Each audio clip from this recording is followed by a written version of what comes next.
Hello everyone, welcome back to my mini series. তো আজকেও দেখো রেডি শেডি হয়ে গেছে, আর আজকে সাথে রয়েছে সৃজা। তো দুজনে মিলে কিন্তু আজকে চলে যাবো আবারও ঘুরতে, তাই জন্য বেরিয়ে পড়েছি। ফার্স্টেই টোটোতে উঠে পড়েছি, আর টোটোতে ওঠার পর দেখছি যে আজকে ওয়েদারটা বেশ দারুণ, কোনো মেঘলা নেই, কারণ দুদিন ধরে অনেক মেঘলা করছিল, বৃষ্টি হওয়ার চান্সেস ছিল। তো আজকে সেই চান্সেসটা নেই।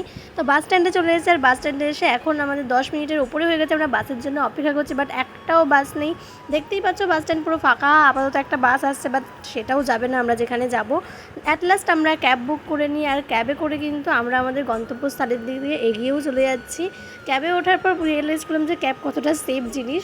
যাই হোক, ক্যাব থেকে নেমে পড়েছি, আর তোমরা নিশ্চয়ই এতক্ষণে বুঝে গেছো যে আমরা কোথায় এসে গেছি। হ্যাঁ, আমরা চলে এসেছি বাবুঘাটে সন্ধ্যা আরতি দেখার জন্য। এই জিনিসটা আমি না কখনো কখনো মিস করতে চাই না।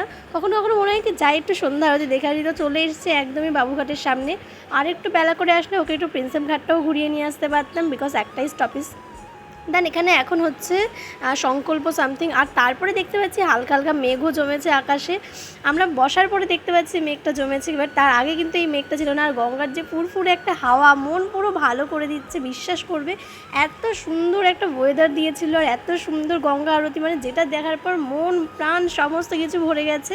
গঙ্গা আরতি তোমরা কারা কারা দেখেছো এই কলকাতার বুকে দাঁড়িয়ে, তো বলে দিও, অবশ্যই কমেন্ট করো। আমার কিন্তু গঙ্গা আরতি দেখতে খুব ভালো লাগে। এই নিয়ে আমি 4-5 বার গঙ্গা আরতি দেখে এসেছি। যে আসে আমি তাকে গঙ্গা আরতি দেখতে নিয়ে যাই। আমি জানি আমাদের বাড়ি থেকে বাবুঘাটটা অনেকটাই দূরে, বাট এখানে যাওয়ার মতো শান্তি আমি আর কোথাও পাই না।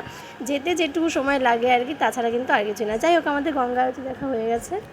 এখন আমরা চলে যাব হচ্ছে বাড়ি। সো টাটা তোমাদের সবাই সকলকে, দেখা হচ্ছে এটা নেক্সট সিরিজে। টাটা।